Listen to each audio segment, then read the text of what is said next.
Столбняк – это острое инфекционное заболевание с контактным механизмом передачи возбудителя, характеризующееся поражением нервной системы. Впервые клиническую картину этой болезни описал Гиппократ, у которого от столбняка умер сын.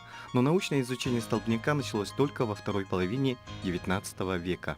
Возбудитель столбняка – это столбнячная палочка или Clostridium gitani, который обитает во внешней среде в виде спор, в водоемах, в верхних слоях почвы, а также может обитать в кишечнике у животного, у человека. После того, как столбнячная палочка попала в организм, благоприятные условия приводят к ее размножению, в ходе которого выделяется столбнячный экзотоксин. Он обладает способностью избирательного действия на центральную нервную систему человека. Попадает он через раны колото-резанные, через ожоги, через обморожение.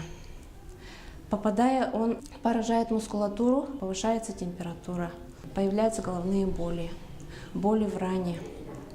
После этого человек затруднено у него движение нижней челюстью, что затрудняет глотание. Страдает вся мускулатура, что приводит к генерализованным судорогам человека.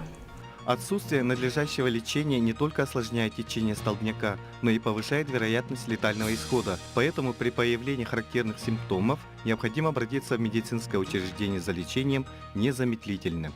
Человек, когда получает рану, он должен вымыть из раны этого возбудителя, то есть обратиться в травмпункт или в любое лечебно-профилактическое учреждение. Если нет такой возможности, то у себя в домашних условиях, хозяйственным мылом и под проточной водой. Он развивается, когда нету кислорода. То есть это глубокие резаные раны, вот тогда он начинает уже активизироваться. То есть нужно создать такие условия, чтобы рана контактировала с воздухом. А также нужно будет ему поставить противостолбнячный анатоксин. По словам специалистов, самый эффективный метод предупреждения столбняка – профилактические прививки, которые проводятся с раннего детского возраста. В России она входит в состав вакцины АКДС. Сначала в 3, потом в 4,5 месяца, потом в 6, потом в 1,5 года, в 7 лет. И начиная с 18 лет взрослое население уже вакцинируется по желанию. Поскольку столбняк – заболевание, после которого иммунитет не формируется, обновлять прививку необходимо каждые 10 лет на протяжении всей жизни. Если это правило выполняется, человек считается полностью защищенным от столбняка. Будьте здоровы!